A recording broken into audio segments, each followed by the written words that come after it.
제가 음소거가 되어 있었는데 한참 말을 했었네요. 네. 이제 3시의 페미니즘 시작하고자 합니다. 안녕하세요, 참가자 여러분. 네, 저는 오늘 라디오의 MC를 맡게 된 신민주라고 합니다. 반갑습니다. 네, 오늘 또 어김없이 3시의 페미니즘 시간이 밝았는데요. 다들 점심 식사는 잘 하셨나요? 저는 안타깝게도 오늘 시간이 좀 없어가지고 이렇게 걸어 다니면서 먹는 조금 나쁜 짓을 하고 여기에 도착와 있는데요. 어쨌든 오늘은 특별히 우리 운동 좀 해볼까라는 이름으로 스포츠와 관련된 활동을 진행 중이신 분들을 모셨습니다. 여기 앞에는 아니지만 이제 화면상 옆에 나와 계시는데요. 대조로 선생님도 오셨고, 신혜미 선생님도 오셨고, 오렛 선생님도 오셨습니다. 네, 네, 다들 이제 화면으로나마 크게 환호를 해주시면 좋을 것 같고요. 네, 이제부터 시작하고자 합니다. 반갑습니다, 여러분. 야. 네, 첫 번째 순서는 어쨌든 여기 게스트분들이 어떤 분이신지 처음 보는 분들도 있으실 것 같아요. 그래서 한 분 한 분씩 자기소개를 해보는 시간 진행해 보도록 하겠습니다. 먼저 대조로 선생님부터 자기소개 해주시면 감사할 것 같습니다. 네, 안녕하세요. 제 목소리가 잘 들리실까요? 네, 안녕하세요. 저는 대조로라는 닉네임으로 활동을 하고 있고요. 건강운동관리사라는 직업을 가지고 사람들에게 운동을 알려주는 일을 하고 있습니다. 예전에는 산림의료복지사회적협동조합이라는 의료협동조합에서 7년 정도 운동처방사로 일을 했었고요. 최근에는 성수동에서 프롬 더 바디라는 운동센터를 운영하면서 운동을 가르쳐 주고 있습니다. 책 여자는 체력과 다이어트보다 근력 운동을 썼습니다. 반갑습니다.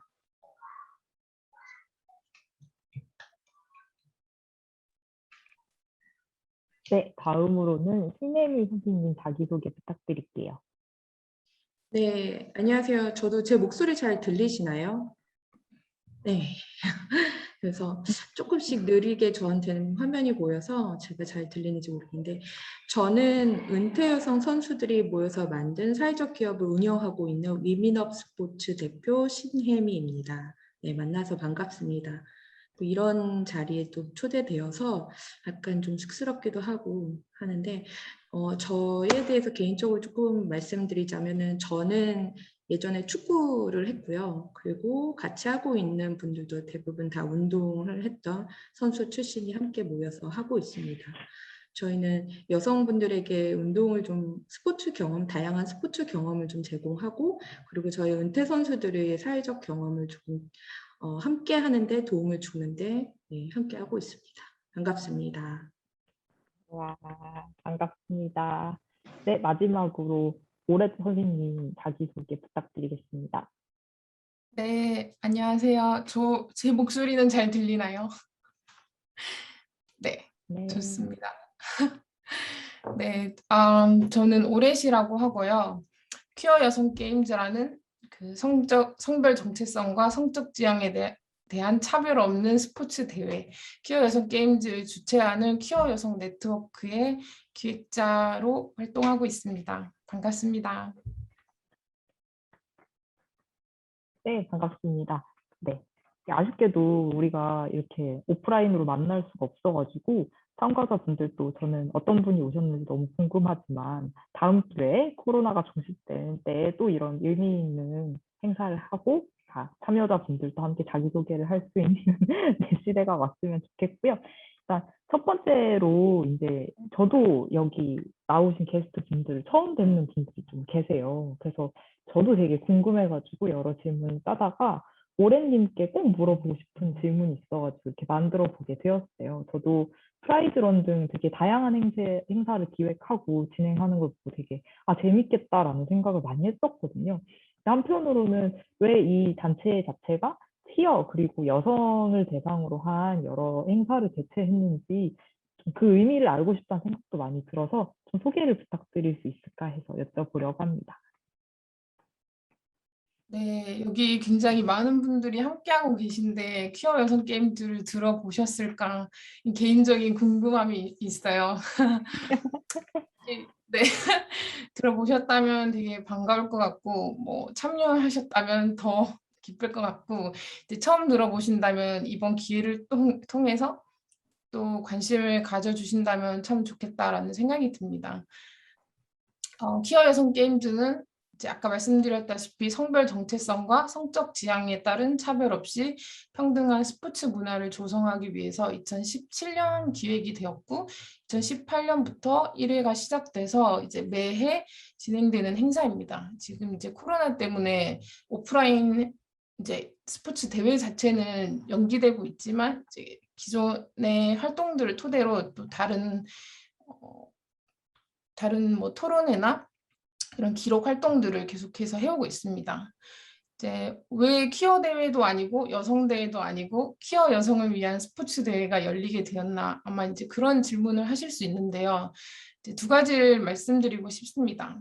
첫 번째로 퀴어 여성이라는 말은 성소수자, 이제 퀴어와 여성 그리고 퀴어와 여성으로 분리될 수 없는 존재. 인권을 반으로 나눌 수 없는 이런 이들을 포괄하는 말이자 이런 존재들을 가시화하기 위해서 사용되는 말입니다. 그리고 퀴어 여성들, 저는 여기서 우리라고 명명하겠습니다. 우리의 경험이 여성이라서 겪는 차별과 성소수자라서 겪는 차별로 단순히 나뉘어지지 않는다는 것. 그렇기 때문에 성차별에 맞서는 것과 성소수자 차별에 맞서는 것 역시 나눠질 수 없다는 것을 확인하면서 출발하게 된 것이 퀴어 여성 네트워크입니다. 사실 퀴어 여성 네트워크는 좀 더 긴 역사를 가지고 있는데요. 2015년에 여성가족부가 성소수자 혐오 세력의 민원을 받고 이제 대전시 인권조례에서 성소수자 인권보호 조항을 삭제하라는 지시를 내리면서 거기에 대항하는 이제 운동으로 여성 성소수자 골기 대회를 열면서 시작된 단체입니다. 그리고 이제 많은 퀴어 여성들의 그 갈망과 욕구, 차별의 경험들이 집합돼 있는 스포츠 로 저희 이제 관심이 옮겨와서 스포츠 대회를 열게 되었습니다. 그래서 퀴어 여성 게임즈는 특히 스포츠의 성별 분리, 남성 우월주의, 성차별, 성소수자 혐오로 인해서 퀴어 여성이 겪는 차별에 대안을 찾고자 시작이 되었습니다. 무엇보다 스포츠 영역에서 배제되었던 여성과 성소수자들이 퀴어 여성이라는 이름으로 본인의 스포츠 무대를 찾고 또 운동장을 되찾고 진짜 여성인가 아닌가 이런 성별에 대한 검열 없이 마음껏 스포츠를 즐길 수 있고 서로의 존재를 응원할 수 있는 그런 대회를 만들고자 했습니다. 그래서 퀴어 여성 게임즈의 핵심적인 가치 중에 하나는 성적 다양성이고 기존의 스포츠에서 너무나 당연시 여겨지는 성별 분리가 모든 게임에 적용되지 않습니다. 누구도 남성과 여성이라는 틀에 얽매이지 않고 더 이상 수많은 여성들, 퀴어들, 특히 트랜스젠더, 간성, 젠더 퀴어들에게 진짜 여성인가 아닌가를 묻는 그런 폭력을 가하지 않는 성평등한 대회를 이루고자 했습니다. 지난 2019년 2회 퀴어 여성 게임즈를 기준으로 말씀드리면 총 약 400명의 참여자들이 있었고요. 이제 대부분 한 200명 정도가 이제 선수로 참여를 하고 다른 200명은 관객과 현장 요원들로 참여를 했습니다. 저희는 모두 팀 경기를 하고 있고 농구, 배드민턴, 복식 배드민턴, 4인 릴레이, 풋살, 축구와 비슷한 형식의 풋살 이렇게 경기를 진행했습니다. 이제 더불어 축하 공연과 관객들이 함께하는 프로그램들을 진행하고 있고요. 팀 스포츠를 중심으로 대회가 짜여진 이유는 특히 퀴어 여성들에게 좀 더 많은 자원이 필요한 팀 스포츠가 더 접근성이 떨어진다는 것. 그럼에도 불구하고 팀 스포츠를 열심히 해온 퀴어 여성들이 자신의 역량을 마음껏 뽐내는 장을 마련하고 싶었기 때문입니다. 네, 퀴어 여성 게임즈에 대한 소개는 이렇게 줄이도록 하겠습니다. 네, 감사합니다. 저는 사실 그때 대회가 개최됐을 때 가보지는 못했는데 진짜 많은 사람들이 왔다는 걸 방금 처음 알았거든요. 그래서 너무 즐거운 시간이었을 것만 같아서 너무 다음에 꼭 개최가 된다면 저도 꼭 참여하는 것을 네, 약속드리겠습니다. 네. 그리고 이제 다음 질문으로 넘어가려고 하는데요. 이제 제가 아무래도 우리가 운동선수라고 하면 현역에서 뛰는 선수들을 많이 생각을 하게 되는 것 같아요.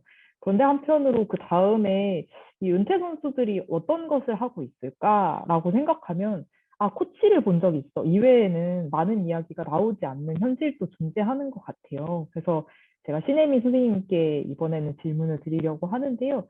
뭔가 여성 은퇴 선수들이 만든 사회적 기업이라는 위미더 스포츠에 어떤 사람들이 실제 모여 있고 어떤 활동을 하고 어떤 마음으로 여기에 참여하고 있는지 너무 궁금해서 이걸 질문 드리고자 합니다. 네, 질문 감사합니다. 우선 먼저 키워 여성 네트워크 대회 저희도 위민업 스포츠에서도 잘 알고 있는 대회였고요. 기억하실지 모르겠지만 저희도 현수막으로 후원을 했습니다. 2019년도 네. 네, 그래서 너무나 필요한 그런 대회라고도 저희도 어떤 부분에선 공감을 했었고, 그리고 그 부분에 대해서도 저희와 좀 비슷한 부분이 많이 있다라는 생각도 들었고요. 그래서 더 자세하게 얘기해 주셔서 저는 앞서서 말씀해 주신 부분이 되게 마음에 많이 와닿습니다. 그래서 저희를 어떻게 잘 설명을 해야 되나 이런 걱정이 살짝 드는데, 저희는 처음 말씀드렸듯이 은퇴 여성 선수들이 모여서 만든 기업인데요. 처음은 저희가 기업을 만들겠다, 뭔가를 하겠다라고 만든 건 아니고 저희가 어떻게 보면 부족함, 저희 지금 현실에서 없는 것들을 해주지 않으니까 우리가 하자라는 부분에서 저희는 위민업 스포츠를 시작했습니다. 아마 다들 그렇게 해서 시작을 하셨을 것 같은데 사실 차별적인 이번 차별금지법에 대해서 저희가 되게 많은 생각을 했었는데 스포츠에서 가장 차별이 있지 않나라는 생각이 들었고, 그리고 가장 이것을 느끼는 것, 이게 차별이다 느끼는 게 가장 늦게 느껴지는 곳이 또 스포츠의 공간이 아닐까라는 생각이 좀 들어요. 그래서 저희가 운동할 때는 나 때는 이런 얘기를 좀 하기는 그렇지만 저희는 이게 차별이다 이런 생각을 못하고 운동을 했던 시기였고, 지금도 그렇게 현장에서 많이들 하고 있는데, 그런 선수로 자라왔다가 사실 여자 선수들 말고도 모든 운동선수들은 사실 은퇴가 되게 빠르거든요. 실질적으로 생각하는 우리 직업군에서 은퇴는 60대 이상, 아니 빠르면 50대라고 생각하지만 우리 은퇴 선수들에게는 20, 30대가 은퇴입니다. 대부분 자의적이든 타의적이든. 그래서 왔을 때 느끼는 당황스러움, 어떻게 해야 될지 모르는 그런 부분이 되게 많은데, 그런 선수들이 이제 함께 모여서 우리가 어떤 길을 살고자 할 때 대부분은 지도자로 가지만 여성들은 조금 더 그 부분에 대해서 어려움이 많이 있습니다. 대부분 남성 지도자들, 여러분들이 어디 가서나 느낄 수 있는 스포츠는 남자 지도자들이 많은 것처럼 특정 종목을 빼고서는, 그래서 저희끼리 그런 부분을 어떻게 하면 좀 이것을 잘 만들어갈 수 있을까, 우리가 모여서 할 수 있을까 이런 생각을 했었고, 그거에 앞서 또 한편으로는 성인 여성분들이 되게 스포츠 경험으로서부터 되게 어렵다라는, 많은 경험이 없다라는 걸 저희가 좀 느꼈어요. 그러다 보니까 이분들하고 우리가 여성 은퇴 선수들과 일반 여성들을 잘 매칭해 보면은 좋은 시너지가 나지 않을까라는 생각을 했었고, 그 전에 또 일환으로 언니들 축구 대회를 저희가 좀 열게 됐는데요. 여성들이 20, 30대 여성분들은 자발적으로 자기들이 찾아서 하면 스포츠를 즐길 수 있지만 40대 이상의 시니어들은 그러니까 운동을 계속 하려면 팀 스포츠를 하기는 조금 많이 어려운 그런 환경이 좀 있었습니다. 그리고 그게 축구 대회를 하게 됐었는데, 그 축구 대회에 참여하는 40대 이상 언니들을 저희가 좀 모아놓고 대회를 하면서 느낀 거는, 우리가 나이를 먹던 안 먹던 60대가 되던 모두 다 운동할 수 있는 권리는 있고, 이거 경험을 하고 즐길 수 있는 이런 우리에겐 권리는 있다, 이런 걸 좀 느끼고, 또 아직 이분들에겐 이런 에너지가 있구나 라는 생각을 하면서 이 사업을 조금 더 확대하고 은퇴 선수와 일반 여성을 좀 같이 매칭해서 하는 스포츠 플랫폼을 하게 되었습니다. 네. 감사합니다. 말이 길었네요. 아니에요. 저도 말씀하신 대로 스포츠를 늘 하고 싶은데 저에게 되게 먼 공간이기도 했었던 것 같거든요. 그래서 약간 좀 TMI이긴 하지만 제가 올해 처음으로 십몇 년 만에 학창 시절 이후에 운동을 시작을 했거든요. 그래서 되게 이런 공간들이 정말 많아지면 좀 이렇게 십몇 년간의 공백 없이도 많이 쉽게 운동을 접할 수 있는 공간들이 생기지 않을까라는 생각이 많이 드는 것 같습니다.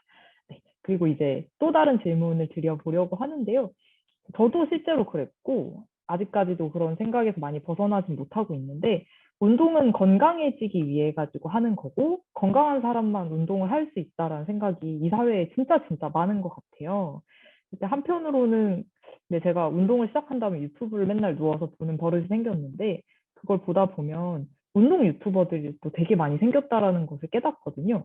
근데 그런 분들이 다들 이렇게 건강하고 뭔가 이런 것보다는 바디 프로필 뭐 한 달 만에 찍는 법 알려드립니다. 이런 썸네일의 영상들을 진짜 많이 찍고 운동의 목적이 약간 미용이 되어 버린 게 아닐까라는 생각도 되게 많이 했거든요.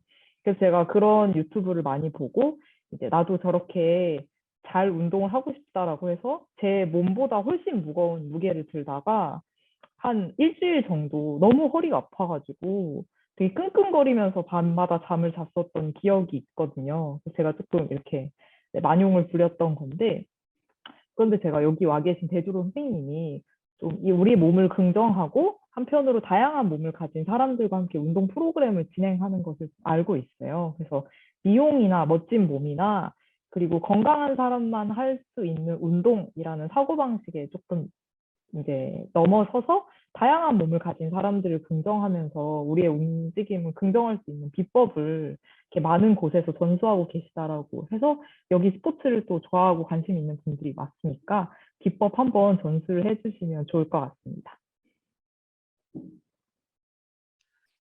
네, 무슨 뭐 비법이 따로 있는 것은 아니지만 네, 저 얘기를 한번 드려보도록 할게요. 사실 저는 이제 소아청소년기에 고도 비만으로 10대, 20대 초반까지 그렇게 보냈었어요. 그러다가 수능을 보고 나서 시작한 합기도를 하면서 뭐 체중이 36kg 이상 감량이 되는 그런 좀 경험을 하면서 그때 경험이 저에게는 굉장히 이제 해방적인 경험이었고 혁명적인 경험이었고 되게 많은 것들을 생각하게 해준 경험이었어요. 예를 들면은 뭐 모두가 똑같은 옷을 입어서 내가 어떤 옷을 입고 운동을 하러 가야 되는지 걱정하지 않고 운동을 할 수 있는 그런 공간이 있다라는 것.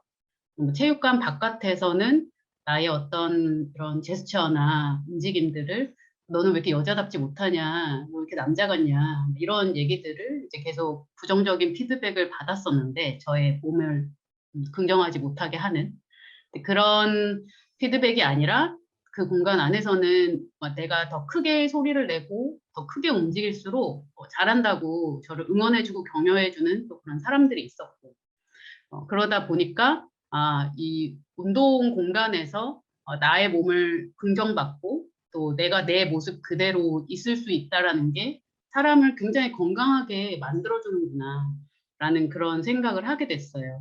근데 저는 그 시기가 그렇게 좋았지만 또 그만큼 별로 좋지 않았던 것이 굉장히 많이 몸이 상했습니다.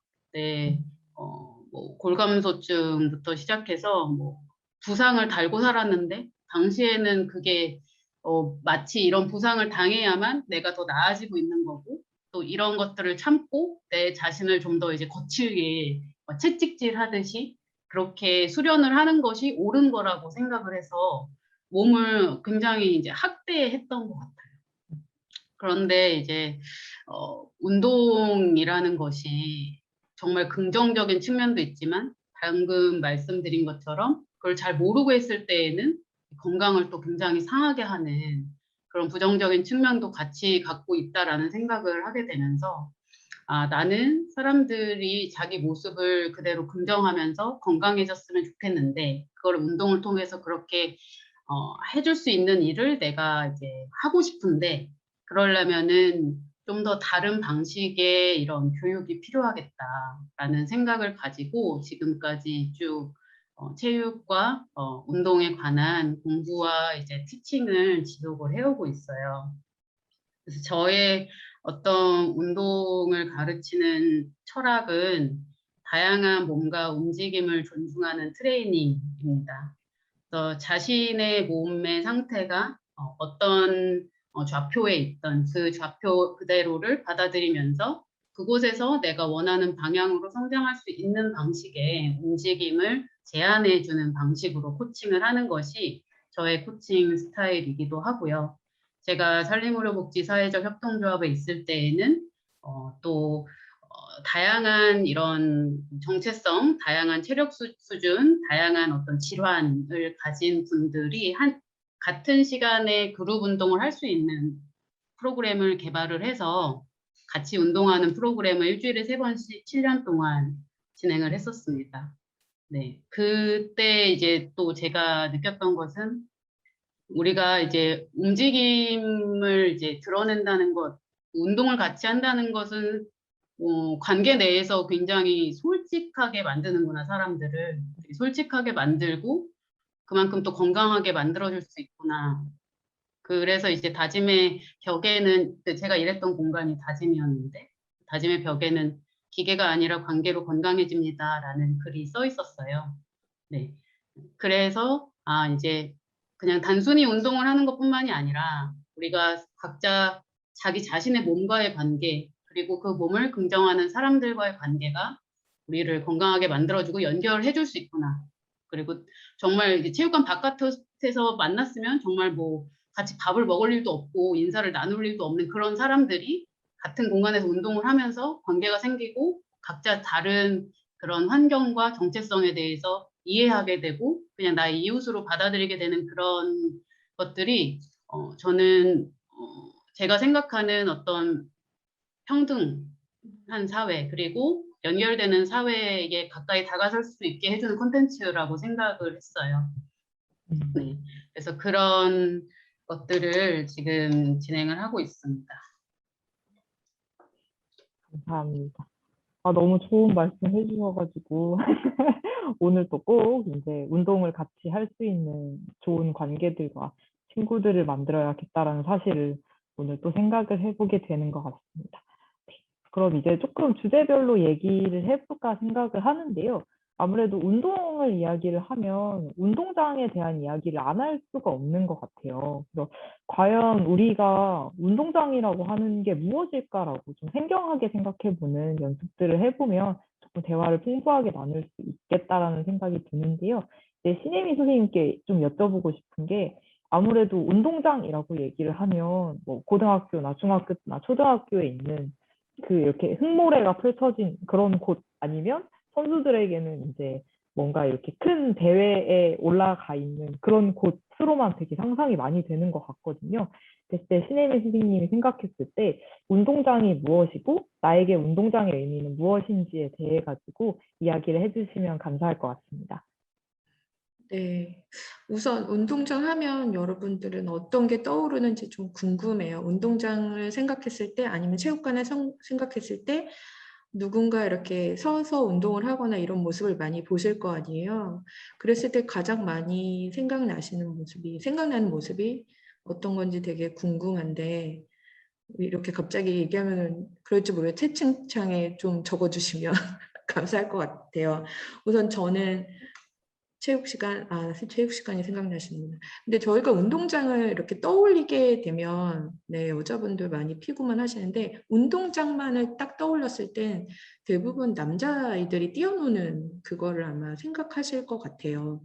뭐 저도 이게 어떻게 보면 편견일 수도 있지만, 제가 생각하는 운동장은 항상 남자 아저씨들이 막 그 운동장을 약간 점령하듯이 축구를 하고 계시거나, 그런 모습이 되게 많이 떠오르거든요.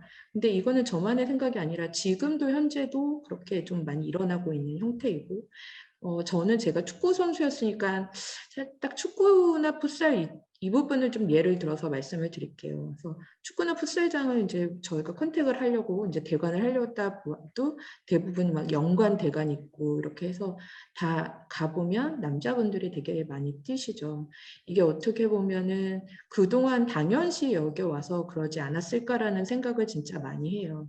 그게 어떤 일부분에 있어서는 여성 운동선수들이 없었나? 여성 그러니까 스포츠를 즐기는 사람이 없었을까? 사실 그렇지는 않거든요.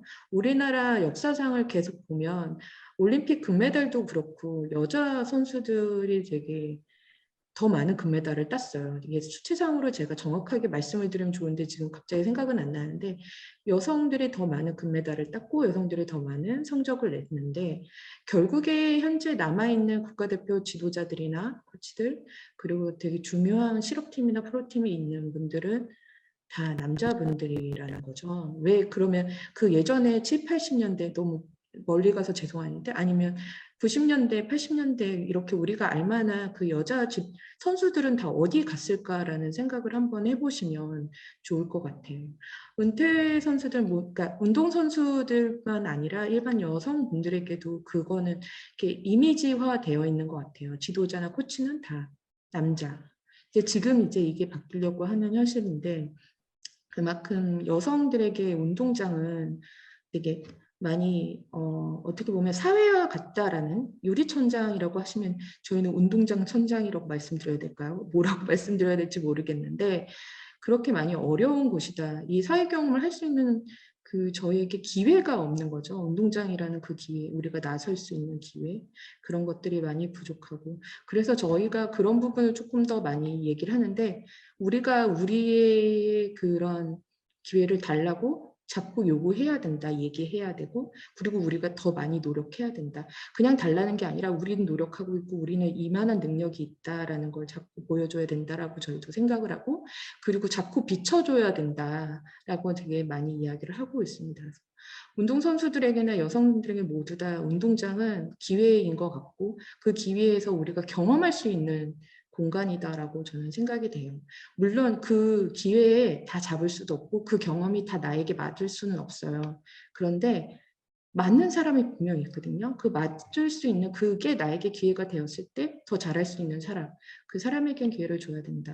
그게 여자든 남자든 그거는 평등해야 된다라고 저는 생각이 들고 그래서 운동장은 저희에게 기회의 경험의 공간이다라고 생각할 수 있을 것 같습니다. 그래서 더 많은 기회와 경험이 좀 있어졌으면 좋겠고 더 많은 운동장, 더 많은 체육관 이런 것들이 더 많은 여성분들이 활동할 수 있는 무대가 되었으면 좋겠습니다. 네. 너무 좋은 말씀 해주셔가지고 운동장은 기회다라는 말 꼭 여러분들 기억을 해주시면 좋을 것 같고요. 네, 한편으로 조금 어두운 이야기일 수도 있는데 이제 운동장 위에 올라간 선수들이 생각을 해볼 때 차별과 폭력을 경험하는 사람들도 있잖아요. 그런데 더 나아가서 운동장 자체가 허용되지 않는 사람들도 생각보다 되게 많은 것 같아요. 그래서 저도 이렇게 집에서 뉴스를 보다가 좀 예전에 알게 됐던 건데 여기 나오신 그 오래님이 활동하고 계신 퀴어 여성 네트워크에서는 2017년에 동대문구 체육관에서 인권위가 하지 말라고 했음에도 불구하고 행사 자체를 취소 통보를 일방적으로 한 사건이 있었다라고 들었거든요. 그래서 그 이야기를 듣고 그 전까지는 그런 것들을 생각해보지 못했는데 생각보다 퀴어 여성 단체이고 퀴어 여성 단체가 하는 프로그램이라는 이유만으로 되게 어려움을 겪었던 상황들이 있으셨을 것 같다는 생각을 하게 되었거든요. 그래서 실제 행사 개최 시에 이런 어려움들 겪었던 적이 있는지 한번 궁금해서 여쭤보려고 합니다. 오래님께 여쭤볼게요. 네. 네, 질문 감사드립니다. 이게 질문에 답하기 전에 그 운동장이라는 곳이 어떤 곳일까 이렇게 물어봐 주셔서 지금 막 생각이 나는데 물론 운동장이 진짜 이제 실질적으로 밟는 운동장도 있지만 이렇게 매스컴을 통해서 보거나 이렇게 간접적으로 경험한 운동장들도 있잖아요. 제가 최근에 그 여자 축구에 되게 빠져 있는데 여자 축구들을 보면서 그 심지어 녹화본 국가대표들 경기도 그 중계를 안 하기 때문에 녹화본을 찾기가 굉장히 어려워요. 그래서 정말 발굴하듯이 이렇게 찾아서 보고 있는데 너무너무 잘하고 너무 멋있어서 굉장히 감동을 받고 너무 놀라면서 2015년 영상도 2010년 영상도 이제 계속 과거로 가면서 내가 저 영상을 저 시기에 봤다면 저는 스포츠를 어렸을 때부터 많이 봤었거든요. 근데도 접하지를 못했기 때문에 저 영상을 저 때 봤다면 내가 좀 달라졌을 것 같다라는 생각이 드는 거예요. 축구가 저렇게 멋있는 경기고 내가 할 수 있는 경기라는 걸 알았더라면 되게 뭔가 다를 수 있었을 텐데라는 그런 분노가 지금에 느껴지더라고요. 그래서 말씀해 주셔서 그런 사족을 좀 붙여봤습니다. 네. 퀴어 여성 게임즈, 어이구, 죄송해요, 제가.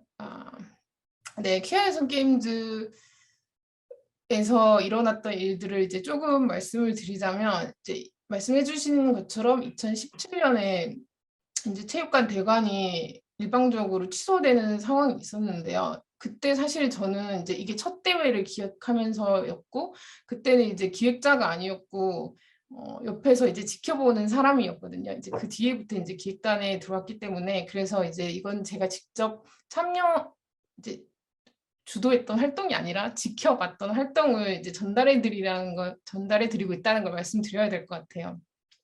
네, 그렇고 그래서 퀴어 여성 게임즈가 첫 대회가 2017년 예정이 돼 있었는데요.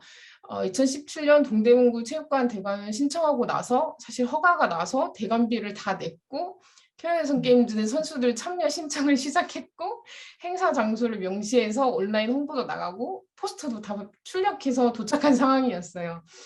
그래서 이제 행사가 한 달 남은 상황이었기 때문에 상당히 많은 일들이 진척된 상황이었는데 동대문구 체육관에서 일방적으로 대관 취소를 통보를 했던 거죠. 그래서 이 체육관 담당자가 처음 통화에서 했던 말은 퀴어 여성 게임즈와 관련돼서 민원이 들어온다. 그래서 왜 성소수자 행사가 동대문구 체육관에서 열리냐. 이런 민원이 계속 들어와서 내가 업무를 못할 정도다라면서 오히려 저희들한테 불만을 토로하면서 퀴어 여성 게임즈가 미풍양속에 져야 한다는 그런 명목에 걸릴 수 있고 혹시 반대 집회가 열리면 안정상의 우려가 있기 때문에 취소될 수 있다는 통보를 했습니다. 그리고 이제 두 번째 전화를 할 때는 처음에 했던 말들이 이제 문제의 소지가 있을 수 있다는 걸 아마 깨닫고 내용이 바뀌었어요. 천장 빗물 공사를 하기로 원래 돼 있었다. 그래서 대관을 할 수 없다. 그래서 이제 퀴어 여성 게임즈 쪽에서는 그러면 다른 날짜로 조정을 해달라고 했는데 그거 불가능하다는 말도 안 되는 방식의 이제 되게 명시적인 차별을 겪었던 거죠.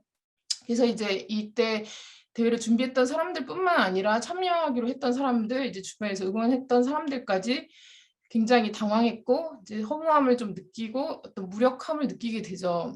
퀴어 행사가 이런 식으로 취소된 게 사실 처음은 아니지만 체육대회가 미풍양속의 저해가 돼서 이게 도대체 무슨 논리지라는 이제 그런 분노가 좀 생기면서 왜냐하면 이제 특히 체육은 이제 한국의 그 민족주의와 연결돼서 국가 차원에서 굉장히 장려되는 그런 활동이잖아요. 물론 이제 여성 스포츠에 대한 차별과 그런 지원의 그런 차별은 엄청나지만 그래서 퀴어 여성들이 모여서 스포츠 대회를 한번 하기 위해서 그동안 들였던 노력이나 자원이나 그런 노동이 이 민원 전화 한 통화에 그리고 이 동대문구 이 권권력의 이 무시와 차별에 순식간에 물거품이 된다는 것.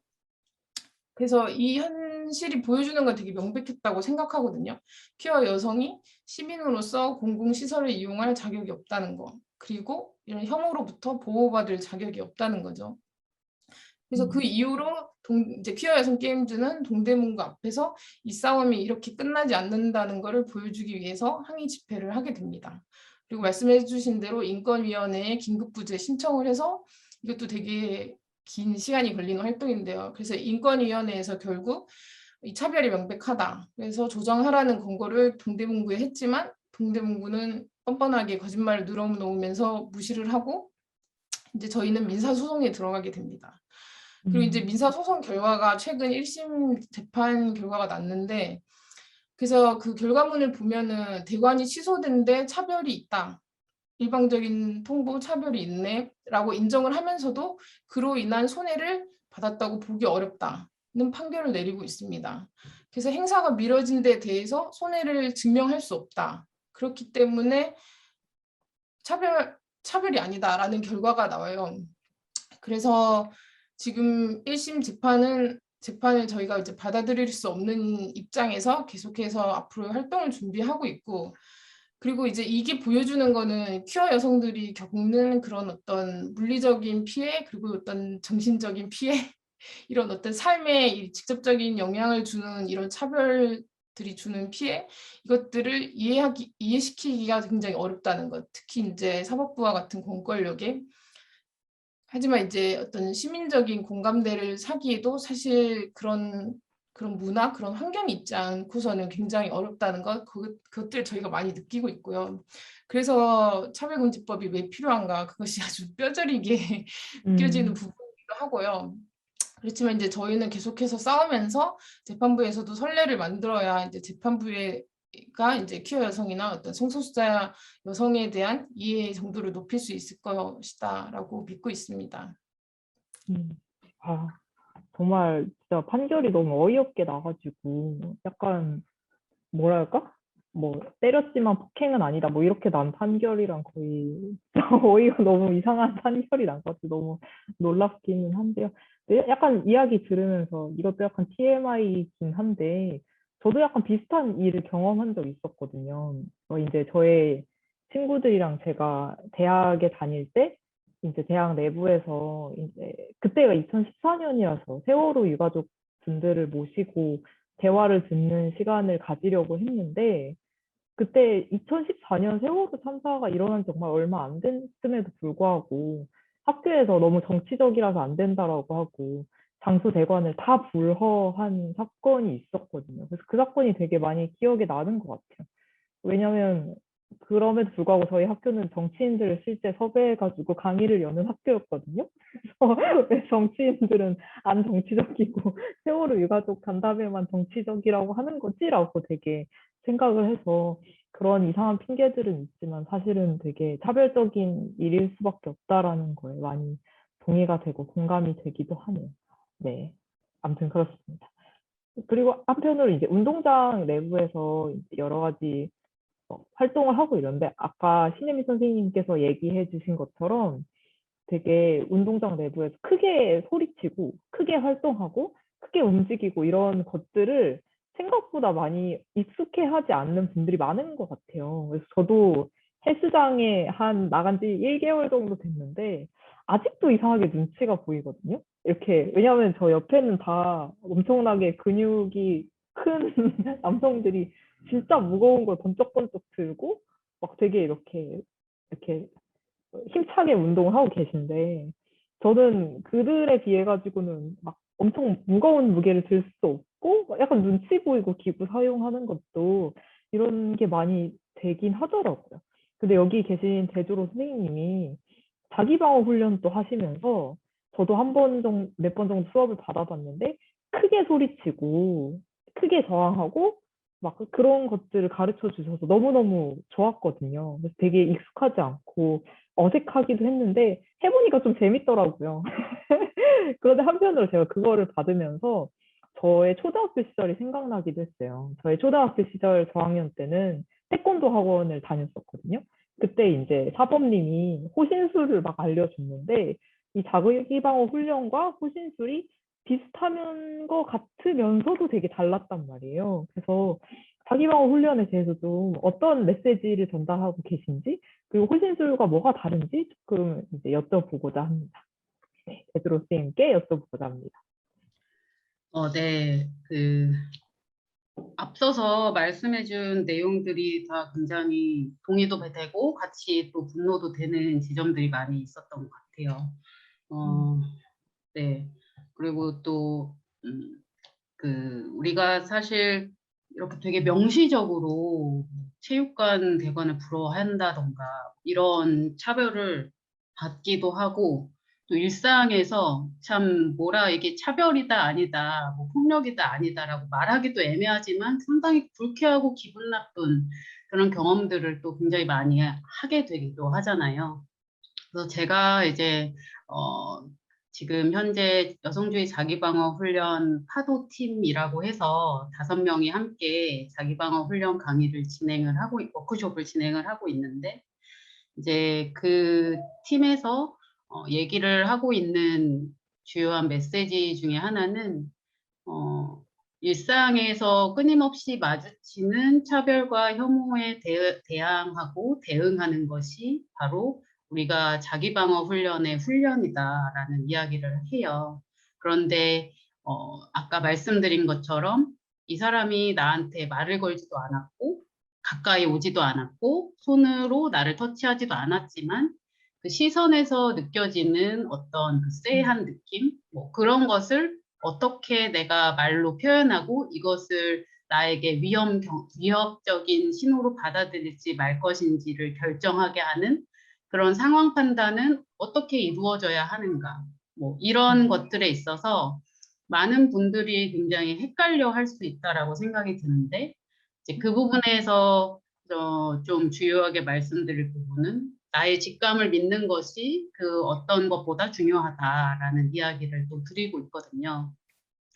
근데 이제 나의 직감을 믿는다는 것은 즉각적으로 떠오른 어떤 내 몸의 반응과 그리고 또 나의 감정 같은 것인데 그런 것을 바로 알아채는 것이 사실 우리가 지금 어렸을 때부터 받아온 교육에 의하면 그거를 바로 알아채는 것이 사실은 쉽지가 않다라고 생각을 하는 거죠.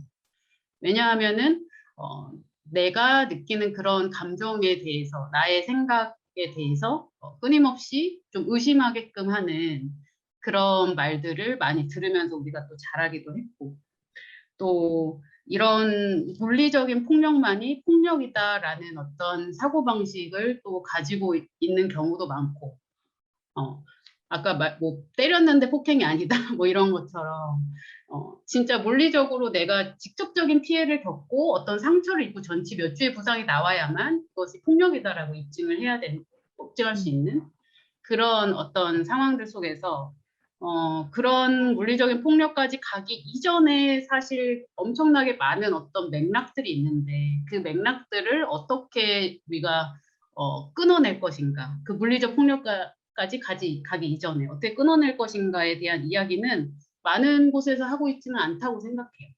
네. 그래서 태권도나 뭐 합기도나 주짓수, 크라브마가, 뭐 유도 굉장히 다양한 어떤 격투기들이 자기 방어에 있어서 굉장히 훌륭하다라는 것은 다 알고 있습니다.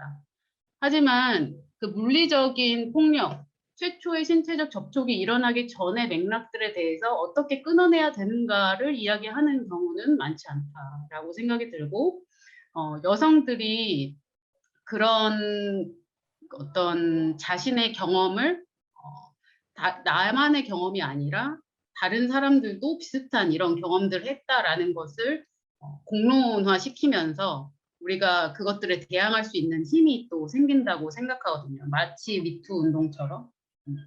그래서 저는 자기방어 훈련이 기존의 격투기나 신체적인 호신술과 다른 점은 바로 여성들의 경험을 이끌어내고 여성들이 스스로, 여성과 소수자들이 스스로의 직감, 자신의 감정을 있는 그대로 받아들이고 있게 하는 것들을 연습시키고 그리고 함께 모여서 그런 경험에 대해서 이야기 나누어서 자신의 경험을 개인적인 것이 아니라 이것이 모두가 겪고 있는 경험이다라는 것을 또 이야기를 하면서 위로받게 되고 대응할 수 있는 연대의 힘이 또 생기게 되는 지점들이 있거든요. 그래서 그것이 기존의 신체적인 자기방어 훈련과 여성주의 자기방어 훈련의 가장 큰 차이점이 아닐까라고 말씀을 드리고 있어요. 또 아까 말씀하신 것처럼 크게 소리치고 움직이고 자신의 어떤 풀파워, 최고의 어떤 출력, 최고의 힘을 내고 그런 경험을 사실 할 일이 별로 없습니다. 일상에서 우리가 그렇게 뭐 고함을 칠 일도 많지 않고요. 하지만 그런 것들을 연습을 하는 것을 통해서 우리가 정말 위험한 상황이 생겼을 때 얼어붙지 않고 바로 도움을 요청하거나 비명이 아니라 고함을 질러서 그 상황을 빠르게 반전시키는 그런 기회를 또 얻을 수가 있거든요. 그래서 여성주의 자기방어 훈련에서는 그렇게 이제 큰 소리로 고함을 치고 나의 풀 파워를 내보는 그런 또 워크숍을 하게 되고요. 예전에 그 미국에 있는 자기방어 훈련 센터인 임팩트라는 곳에서는 그곳이 이제 처음 생기게 된 게 어떤 하나의 사건이 있었다고 해요. 미국에서 격투기 수련을 마치고 집으로 돌아가던 길에 한 여성이 길에서 강간을 당하게 되는 사건이 있었다고 합니다. 근데 그 사건이 벌어졌을 때 다양한 어떤 이야기들이 나왔다고 해요. 뭐 여자는 격투기를 배워도 어차피 이렇게 안 된다라는 얘기부터 해서 뭐 그리고 이제 그런 일이 왜 일어났을까? 이런 일이 이제 일어나지 않으려면은 어떻게 해야 될까를 또 고민하는 또 사람들이 있었고, 근데 그 사람들이 생각했을 때 이런 일이 일어나기 전에는 몇 가지 요런 문제들이 있었다라고 했던 게 이제 첫 번째는 그 여성이 너무 놀라서 얼어붙어가지고 아무런 도움을 요청하지 못했다. 그래서 그런 공포 상황에서 신체적으로 얼어붙게 되는 프리징이라고 하는데 그런 상황을 어떻게 타개할 것인가에 대한 교육이 필요하다라는 것이 하나가 있었고, 이제 두 번째는 그 여성이 수련했던 격투기가 서서 때리는 그런 종류의 무술이고 바닥에서의 움직임에는 익숙하지 않은 그런 무술이었다라는 점도 있었어요. 그리고 또 세 번째는 아까 말씀드린 것처럼 풀 파워를 내보는 경험을 해보지 못했다라는 그런 점들이 있었고, 그래서 이거 외에도 여러 가지 여성들이 좀 필수적으로 자기를 지키기 위해서 이런 점들은 평소에 연습하는 것이 좋겠다라는 그런 컨텐츠를 가지고 임팩트가 시작이 되었다고 합니다. 그리고 더불어서 우리가 재난 대비 훈련을 받잖아요. 뭐 화재가 일어났을 때 어떻게 할 것인가, 옆에서 누가 심장마비로 쓰러지면 어떻게 인공호흡을 해야 되는가, 뭐 이런 것들을 배우는 것처럼 또 자기방어 훈련을 배우는 것은 수영이 물에 대한 자기방어인 것처럼 자기방어 훈련은 사람에 대한 자기방어다라는 이야기를 또 미녀 야수에 맞서다라는 책의 저자가 또 하고 있거든요. 그래서 저는 우리가 많은 이슈가 되게 섞여 있긴 한데 우리가 정말 여성과 소수자로서 이 세상을 살아가면서 굉장히 하루하루 좀 마음 졸이고 좀 걱정되는 그런, 내가 혹시 이런 차별을 경험하지 않을까, 이런 폭력을 당하지 않을까, 이런 거절을 당하지 않을까라는 어떤 그런 마음을 갖고 살아가는 날들이 있다고 생각하거든요. 그런 상황 속에서 그 평소에 자기방어 훈련을 통해서 또 평소에 같이 운동하는 사람들을 통해서 어떤 지지 집단이 생기고 내가 어떤 일이 일어났을 때 이 커뮤니티가 나를 위해서 함께 연대해 줄 거라는 그런 믿음을 갖는 것이 또 되게 중요하다고 생각을 해요. 그래서 지금은 셀프 디펜스라는 이야기로 많이 되어 있지만 우리는 이제 커뮤니티 디펜스로 가야 된다라는 이야기도 함께 하고 있습니다. 네, 감사합니다. 뭔가 이야기를 들으니까 제가 자기방어 훈련을 받았던 시간이 좀 새록새록 기억이 났던 것 같아요. 그때 이제 되게 자연스럽게 많은 구성원들과 같이 받았었는데 자신이 겪었으나 잘 대처하지 못했던 어떤 사건이라거나 아니면 이랬으면 어떡할까 뭐 이런 이야기를 되게 자연스럽게 나누는 시간이 있었거든요.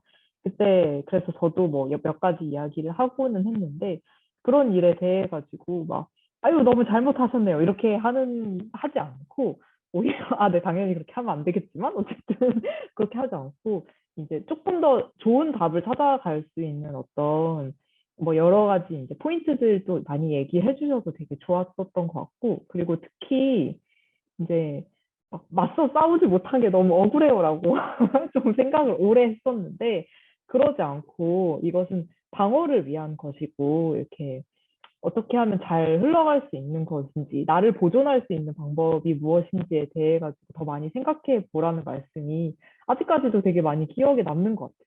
그래서 되게 제가 화가 났었던 일들에 대해 쉽게 잊지 못하고 많이 갖고 있는 사람인데 그 말이 되게 위로가 됐었던 기억이 나가지고 네, 아무튼 그랬습니다. 자기방어 훈련 꼭 좋으니 꼭 들어보세요, 여러분들도. 네. 이제 그때 저희가 시간이 좀 많이 지나가지고 마지막 순서를 진행해 볼까 하는데요. 마지막 순서는 나에게 차별금지법은 땡땡이다를 이제 한 분씩 간단하게 설명을 해주시는 시간입니다. 그러면 차례대로 제주로 선생님, 신예미 선생님, 오래 선생님 순서대로 한번 해보겠습니다. 네, 제주로 선생님은 어떤 키워드를 가지고 오셨을까요? 네. 상식이다라는 키워드네요. 네. 상식이라는 키워드를 뽑은 이유가 있으실까요? 네, 음소거가 되어 있는 것 같습니다. 네, 음소거가 되어 있었는데 혼자 떠들고 있었네요. 네. 아니, 이게 너무 상식인데 아직까지 안 된 게 저 너무 이상하다고 생각하거든요. 그래서, 정말 우리에게 아직까지 이렇게 다른 생각을 가진 사람들이 너무 주변에 많이 있구나. 그런 사람들이 아직도 어떤 권력을 가지고 어떻게 이렇게 차별을 정당화하면서 그 권력을 유지를 하고 있을까. 뭐 그런 생각이 되게 많이 들었습니다. 그래서 정말 이제 나에게 차별금지법은 상식이고, 그리고 곧 얼마 지나지 않아서 모든 사람들에게 차별금지법이 다 상식이 되는 그런 사회가 되었으면 좋겠다라는 생각으로 적었습니다. 네. 신혜미 선생님은 어떤 키워드를 뽑아주셨을까요? 저죠? 혹시 네. 저는 잘 보이시나요? 안 보이나? 오. 잠시만요. 네, 투명 마음대로- 인간이 되셨어요. 그래요? 스포, 안 보이나? 안 보이나? 스포츠다라고 안 쓰셨나요? 보여요. 네, 스포츠. 죄송해요. 네. 저에게 차별금지법은 스포츠이다라고 말씀을 드렸는데요. 잘 안 보이셨는데 아쉽네요. 제가 열심히 준비했는데. 그래서 왜 스포츠라고 하냐면 스포츠는 사실은 모두가 평등하고 그리고 같은 경기장 안에서 같은 규칙으로 하잖아요. 그래서 차별이 없는 공간이 스포츠이지만 또 스포츠에서는 차별이 있죠. 그래서 제가 생각했을 때 차별금지법은 스포츠라는 그냥 경기 자체를 좀 생각해 봤습니다. 그래서 모두가 평등하고 모두가 같은 규칙 안에 그 안에서 서로 이기고 지고 그리고 승자도 있고 패자도 있지만 또 서로 악수할 수 있고 페어플레이 할 수 있는 누구에게나 차별이 없는 공간. 네, 그게 뭐 여성이든 남성이든 아니면 저희가 가장 느끼는 건 장애든 비장애든 상관없이 모두가 공간이 그런 차별이 없는 곳이 스포츠이다라고 생각이 듭니다. 네. 와. 네, 마지막으로 오렌님 소개해 주시면 좋을 것 같습니다. 네, 저는 이게 빛 때문에 빛이 어디서 오는 건지 네, 제가 뭐라고 썼냐면 뭐라고 썼죠? 나에게 차별금지법이란 삶을 상상하는 새로운 물고기다라고 썼거든요. 그래서 제가 좀 생각을 해봤는데 차별금지법이 생긴다면 뭐가 달라질까? 혹은 뭐가 달라지지 않을까? 근데 어쨌든 차별금지법은 우리가 법이 가져오는 한계라는 거를 모르지 않지만 우리 사회가 평등한 사회를 원한다는 어떤 선언이라고 생각을 하거든요. 근데 우리가 모두 평등한 사회를 원한다는 그 합의조차 사실은 지금 굉장히 각박한 사회 분위기 속에서 굉장히 만들기 어려운 것이고 그래서 그 선언이 굉장히 중요하다고 생각을 해요. 그래서 내가 어떤 조건을 가지고 있고 어떤 위치에 있든 모든 사람이 최선의 삶을 꿈꿀 수 있어야 하고 평등한 삶을 좀 경험할 수 있어야 한다는 공동의 어떤 믿음을 쌓아가는 게 굉장히 중요하다고 생각하거든요. 그리고 정말 우리 사회가 소수자에 대한 차별이 옳지 않는다고 믿는다면 저는 제 위치에서부터 제 삶을 상상하는 새로운 물꼬를 좀 새로운 물길들이 터지지 않을까 그런 기대를 하게 됩니다. 그래서 그 과정이 아주 즐겁고 충만할 거라고 기대합니다. 네, 이제 마무리를 하려고 하는데요. 마무리하기 전에 어쨌든 이것도 인연인데 우리가 썼었던 인증샷을 함께 들고 잠깐 이제 그 인증샷을 찍는 시간을 가지고자 합니다. 그래서 패널 게스트분들 인증샷을 같이 들어주시면 좋을 것 같아요. 저도 보일까요? 잘 안 보입니다. 어쩔 수 없죠. 네, 그러면 사진 한번 찍어 볼게요. 네. 하나, 둘, 셋. 네, 제가 투명 인간이 되시기 전에 잘 찍었습니다. 네. 네, 오늘 정말 고생 많으셨고, 너무 좋은 이야기들 해주셔가지고, 꼭 오프라인에서 뵐 수 있었으면 좋겠다라는 생각이 많이 드는데요. 어쨌든 오늘 3시의 페미니즘은 이대로 마무리하려고 하고요. 다음, 이제 바로 4시부터는 서단법인 김용준 재단에서 비정규직 차별 문제에 대해 가지고 이야기 나누는 시간이 있을 예정이에요. 그래서 꼭 끝까지 참여해 주시면 좋을 것 같습니다. 네, 여러분 너무 고생 많으셨습니다. 네, 문자 액션에도 꼭 많이 참여해 주시길 바라겠습니다. 고생하셨어요.